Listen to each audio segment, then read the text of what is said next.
Salut à toutes et à toutes. Alors aujourd'hui, je vais parler d'un grand film. En tout cas, grand parce qu'on l'a entendu partout. Ce qui va être grand au niveau de l'histoire, de la réceptivité et des notes, ça c'est une autre histoire. Alors, Astérix et Obélix, l'Empire du Milieu. Donc voilà. Donc synopsis, nous sommes en 50 avant Jésus-Christ, l'impératrice de Chine Le Inde, la Chine, est emprisonnée suite à un coup d'état fomenté par Deng Xiaoping. Très important. Un prince félon. C'est-à-dire que c'est un enfoiré quelque part. Aidé par Grain de Maïs. Son surnom, Grain de Riz. voilà. Vous pouvez appeler mon mari, mais alors, tiens, Grindry, va donner mon téléphone à Patrick et puis tu me le ramèneras. Hein. D'accord. On va vous emmener le téléphone. Hein. Tiens, Grindry, amène-lui ça, Patrick, en même temps. Les verres, c'est gagné. Oui, Grindry, amène-lui ça en même temps, dépêche-toi. Le marchand phénicien et par sa fidèle guerrière Athan, la princesse Fouilly, fille unique de l'impératrice, s'enfuit en Gaule pour demander de l'aide aux deux valeureux Astérix et Obélix. Voilà, c'est-à-dire qu'elle est de la Chine, elle a entendu parler du petit village perdu vers, voilà, je crois que c'est vers, j'allais dire la Bretagne ou quoi, hein, si je prends la carte. Après, voilà, moi je suis pas très bon en géographie, mais je crois que c'est un peu la Bretagne. Donc là, voilà, ils ont entendu parler d'elle, ils ont entendu parler justement, elle a entendu parler des deux, voilà, dotée d'une force surhumaine grâce à leur potion magique. C'est-à-dire que là, on est dans l'ère d'avant du téléphone et tout ça, et Internet, elle a entendu parler de ce qui est exceptionnel, hein, le téléphone arabe, le bouche à oreille, comme quoi, a de beaux jours, avait de beaux jours là, et ça continue à avoir de beaux jours devant eux. Nos deux inséparables Gaulois acceptent bien sûr de venir en aide, bien sûr. Ils viennent en aide à la princesse pour sauver sa mère et libérer le pays. Et les voici tous en route pour une grande aventure vers la Chine, vers le China, très important, mais César et sa puissante armée, toujours en soif de conquête, ont eux aussi pris la direction de l'Empire du Milieu. C'est-à-dire qu'ils ont fait le trajet, voilà, le trajet de Rome, enfin de, voilà, Rome ou la France occupée ou ce que tu veux, jusqu'à la Chine presque ils veulent. Je crois qu'il y a 6000, 7000, 8000 km, tu vois, mais étant donné que certains peuvent aller en voiture en Turquie en 7 jours, eux ils iront en 700 jours, tu vois, mais bon. Et là, voilà, ce qui est intéressant de savoir, c'est les notes. Donc là, je vais commencer à regarder la presse qu'elle a dit. Donc voilà, ils ont tous donné, alors il y en a, ils ont donné 1. Il y en a, ils ont donné 5. Donc je vais regarder comme on dit, on va regarder les extrêmes. 20 minutes. La bonne et grande surprise du film, c'est Gilles Lelouch. Il embrasse le rôle d'Obélix avec une gourmandise palpable. La critique complète est sur 20 minutes, donc je vais la regarder. Donc là, ils expliquent, hein, Astérix Obélix, l'Empire du Milieu. Guillaume Canet renouvelle le village gaulois avec Gilles Lelouch à ses côtés. Donc voilà, il n'a pas peur que le ciel lui tombe sur la tête. Il a non seulement emmené les Gaulois vivre de nouvelles aventures en Chine pour empêcher César de conquérir ce territoire lointain, mais il a tenté de renouveler les effectifs. Donc voilà le remplacement. Pour le casting, j'ai agi à l'instinct, un retour à la France. Enfin, un retour à l'enfance, bon, et un retour à la France aussi pour certains. Il faut dire la France, voilà, de l'époque de Jules César, de l'époque de Vercingétorix, putain, comment on dit, Vercingétorix. Vercingétorix, je sais plus comment on dit, je crois que c'est comme ça. Donc là, il dit quoi? Il embrasse le rôle d'Obélix avec une gourmandise palpable, voilà, c'est un retour à l'enfance. Tout ça, il ne regrette pas de lui avoir confié le rôle, une histoire d'amitié des deux côtés de la caméra. Et un avait de plus pour le 12, Canet, Lelouch. Et les gars, restez dans ce que vous savez faire. Là, vous êtes d'une totale nullité. On est arrivé au point où on met au rebut des choses qui sortent le jour même. La recherche de la perfection serait-elle si forte qu'elle imposerait la destruction de l'œuvre avant même qu'elle sorte? Je pense qu'un neurologue pourrait nous éclairer sur ce syndrome étrange. Il faudrait qu'un jour enfin les réalisateurs comprennent qu'il est extrêmement difficile, voire impossible de réaliser un bon film à partir d'une BD qui a eu un immense succès. La déception des spectateurs est très souvent à la hauteur de l'engouement des lecteurs. Prenez Tintin, Lucky Luke, Astérix, on ne compte plus les navets. La seule façon de s'en sortir à peu près, c'est de réaliser un dessin animé, mais seulement pour les très jeunes spectateurs. Voilà. Drôle de cinéma français incapable de s'en sortir sans subvention. Et des acteurs incapables de s'en sortir sans coach. Faut-il être vacciné pour aller voir cette purge? Bon, en plus, je sais pas, là, l'étoile, c'est juste, ah, ça c'est, voilà, il n'y a pas de critique sur le film, est-ce qu'il y a une réalisation correcte ou quoi? Non. Il y a juste ça, tu vois, le loup, voilà, hein, dans le chat à poté 2, on vous parle du loup, vous voyez plein de trucs sur le loup, mais là, non, c'est 4 étoiles comme ça. Donc moi je vais regarder, hein, voilà, Libération Marianne, hein, on va regarder Marianne, qu'est-ce que ça dit? N'en déplaise aux sauveurs autoproclamés du cinéma français, soit Astérix et Obélix, l'Empire du Milieu, est un navet à 65 millions d'euros. La raison? Une écriture défaillante, davantage soucieuse de la rentabilité commerciale que de la cohérence narrative. Parce que c'est bien, 20 minutes, en fait, ils ont parlé ils ont parlé de, ah, voilà, c'est les amis, c'est bien, ok. Mais les amis, c'est bien, mais voir le film et qu'il soit intéressant, c'est mieux, surtout. N'en déplaise, voilà. Alerte, alerte, il a pris en otage le cinéma français. Du chantage, il faut absolument voir son Astérix et Obélix, l'Empire du Milieu, dès sa sortie ce mercredi 1er février. Sans quoi l'avenir des grosses productions made in France s'en retrouverait compromis. Un gros film français après la pandémie. Est-ce que les gens y vont ou pas? En sachant que s'ils n'y vont pas, les financiers qui ont investi sur ce film, ils ne pourront pas refinancer un autre film comme ça. Ah oui, bah déjà j'ai vu la pleurniche du CNC, j'avais fait une analyse sur une vidéo. Là voilà, qu'est-ce qui se passe? Il se passe que voilà, faut aller voir. Donc à partir du moment où on a fait des avant-premières, on a des projections tests, et qu'on voit que quand même le film plaît, on se dit que si les gens ne viennent pas, ce sera pas à cause du film. Mais à cause de qui alors? Mais qui? Alors, certainement des journalistes chafouins, forcément snob et parisiens, dont l'intellectualisme leur interdit d'apprécier un film estampillé comédie populaire. C'est donc avec la désagréable impression de trahir la patrie que nous écrivons ces mots. J'allais dire c'est Marianne, hein. Marianne, la patrie, tout ça, ça trahit.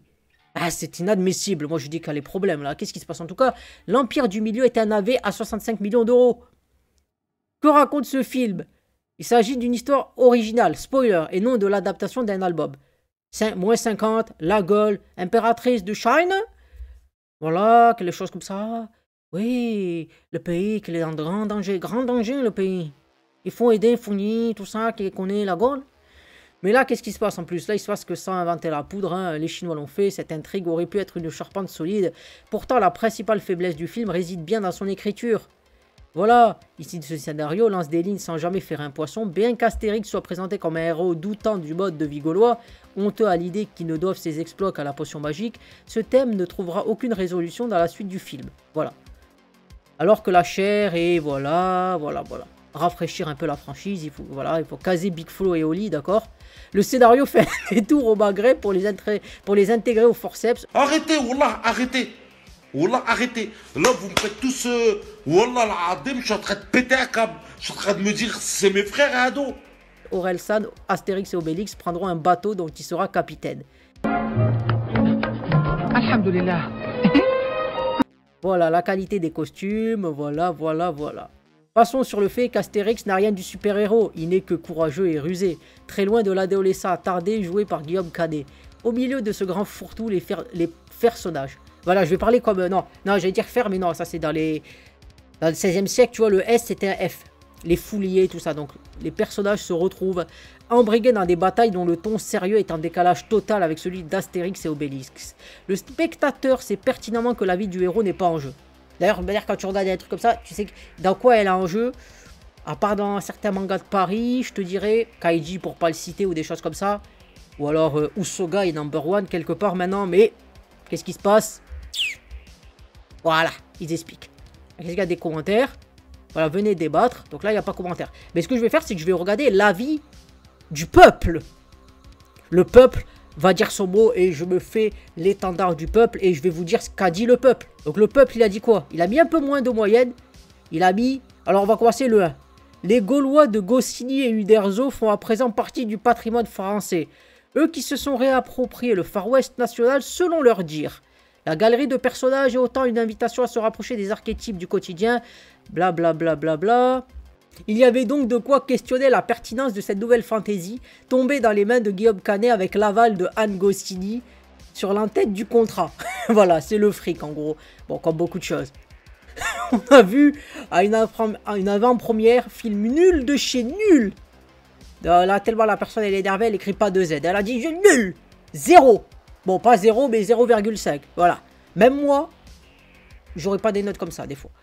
Donc là, il s'explique. Pire film de toute la franchise Astérix. Des caméos de chanteurs et stars qui durent que 10 secondes pour rien. Astérix qui donne des leçons de vie à tout le monde et qui est condescendant. Obélix sans Depardieu. C'est pas Obélix.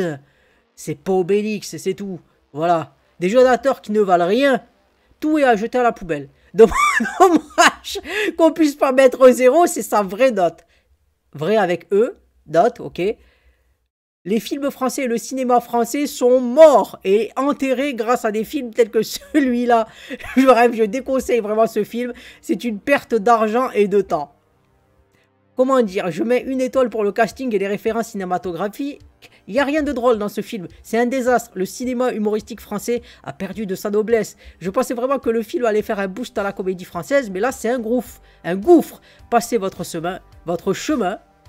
Passez votre chemin ou attendez qu'il passe sur Netflix. Un ratage industriel, rien ne va. Voilà. Un plutôt bon Astérix, rythme de blagues bien calibré, dialogues qui font mouche, même s'il faut être bon public, bourré de références, thèmes d'actualité mais intemporels. Donc pour ceux qui ne vieilliront pas, enjeux et relations entre les personnages réussis, tout comme les décors et costumes, la musique, et surtout 2 protagonistes principaux qui font bien le rôle. Depardieu n'est donc pas irremplaçable, même si on retrouve tout ce qu'on a aimé chez lui dans le jeu de Lelouch, qui s'en est fortement inspiré.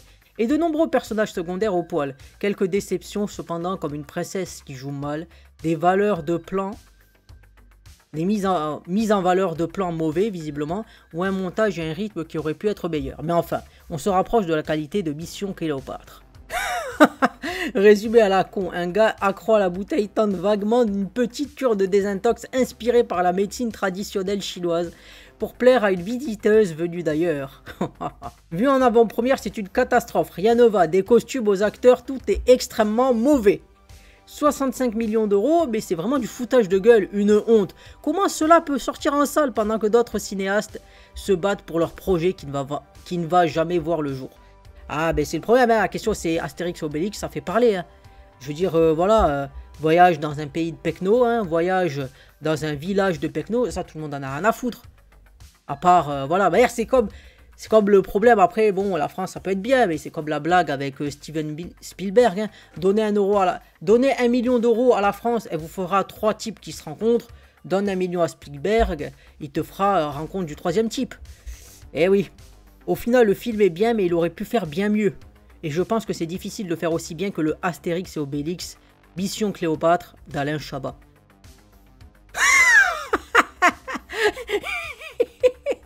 Non, en fait, parce que je regardais là, j'ai regardé un peu, alors, il n'y a pas encore de foutage de gueule à 5 étoiles.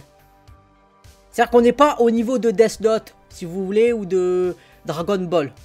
Mais peut-être que ça va venir, je ne sais pas. Mais en tout cas, visiblement, les notes à 5, elles ont l'air, voilà, elles disent, voilà, qu'elles avaient un peu peur. Le casting hyper célèbre, voilà. Le scénario est un peu fou, vu en avant-première. Les gens ont l'air quand même d'apprécier ceux qui ont mis 5 étoiles. C'est pas du foutage de gueule, je veux dire, dans le sens où ils font pas un 5 étoiles. Et après, tu dois comprendre qu'en fait, tout est merdique, tu vois, à la manière d'un Death Note, comme je l'ai dit. Mais... en tout cas, voilà, à voir. Mais visiblement, voilà, avec ces avis, visiblement, bon, ça va être un film... où je veux dire que tu débranches le cerveau, ça c'est une évidence, il faut débrancher le cerveau, et peut-être que certains apprécieront, moi je sais pas si j'irai le voir, j'irai sûrement pas le voir d'ailleurs, mais si vous voulez aller le voir, voilà, avec ces petits avis, peut-être que ça vous a incité, ou peut-être que vous vous dites que votre argent, vous allez le mettre plus tard dans quelque part, aller bouffer un kebab, un grec, ou un McDo, ce sera votre choix. Voilà, je termine la vidéo ici. Si vous l'avez aimé, comme d'habitude, hein, pensez à vous abonner, à liker et à partager. Dites-moi ce que vous avez fait. Est-ce que vous êtes allé voir le film? Vous pouvez aller commenter dans ma section commentaires pour me dire ce que vous avez pensé du film si vous l'avez vu. Franchement, si vous voulez mettre des spoilers, au moins prévenez un minimum quand même. Ce sera sympa. Et voilà, c'était Boydra. Moi, je vous dis salut et à plus pour une prochaine vidéo.